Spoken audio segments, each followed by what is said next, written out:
guys, today I want to talk about Always Loved You by Goode. Okay, this is the story of Heath and Orchard. Heath and Orchard have a marriage of convenience because Heath married Orchard. Well, Orchard's father threw in marriage to Orchard as a part of a business deal with Heath. And in the story, we actually don't learn a whole lot about Orchard's father. He's actually not in the story at all. It's kind of like they cut all ties with him. I guess he was deadbeat, which is fine. But sometimes when a trash parent is mentioned, normally you get a little bit more.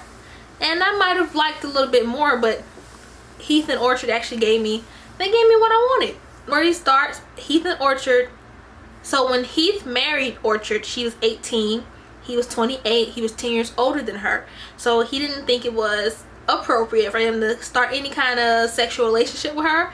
And she wasn't trying to have any with him anyway, because she was resentful of him for this whole marriage.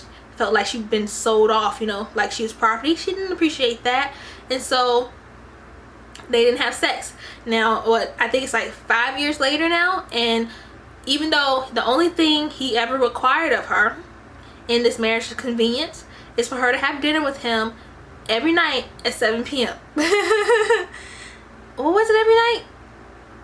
Yeah, I think it was every night. I'm almost think it was once a week, but no, I think it's every night. He wants her to sit down, have dinner with him at 7 o'clock every night. That's all he ever asked of her.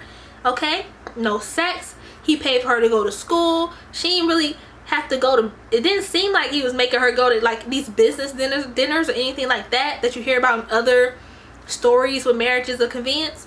Just dinner once a week. But she hated him. She was so mean to him, so combative, you know, just argue all the time. He had money sitting in her bank account. And she wouldn't touch it. She worked at a grocery store because, you know, she was trying to learn the business. She hadn't gotten her degree, and so she was trying to start her career there. And in the story, they're at work, her and a friend are at work, and the friend's like, you should just buy the grocery store. And she thinks to herself, and she's like, you know what, I think I will. And that's like a backdrop between the two of them throughout the whole thing, is this grocery store and him trying to help her buy it, but like in a very subtle way, so that she don't balk at him buying her something, even though she's his wife and he told her what's yours is mine, what's mine is yours, you know, all that. The things that Orchard does in this book that irks me to no end, it's like she does not recognize that he loves her. Like, I could see clear as day this man loves you. He's giving you everything you want, okay? He's attentive with you, right? At one point, they go to dinner with a couple friend of hers, and he's looking at this husband, and he's like, because this couple is Orchard's dream. Orchard's like, this is the perfect couple. I want to love like this. And so he looks at them, and he's like, everything he's doing for his wife, I do for you, in his head. And I'm like, I'm with you, Heath.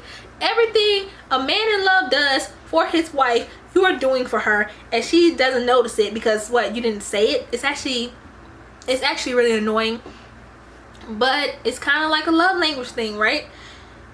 Her love language was she needed him to say it. She needed him to explicitly be like, I want to be with you, even though he repeatedly says throughout the book, you're not getting out this marriage, I want you here, I want dinner with you. Like, he does everything you want a husband to do, and she's just like blocking it.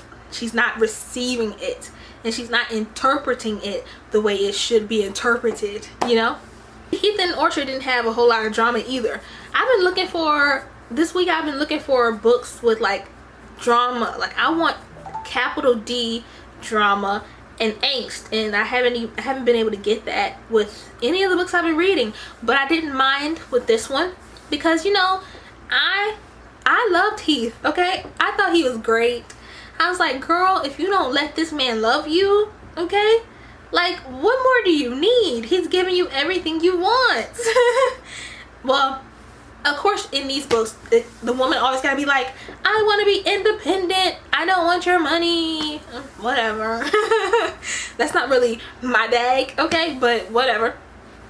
So Heath and Orchard actually was a good time, okay, and you know, in the end, he makes a misstep here or there, but they work it out, you know, and by the end of the book, she's pregnant with twins and it's all good.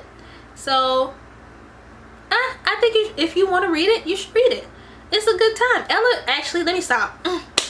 I loved it. I enjoyed it, and I plan on reading more about Ella Goode ASAP, okay? Because even though I didn't get the drama, I still had a good time, and I didn't leave the book angry or annoyed. It was good. So if you like this review, please like, comment, and subscribe.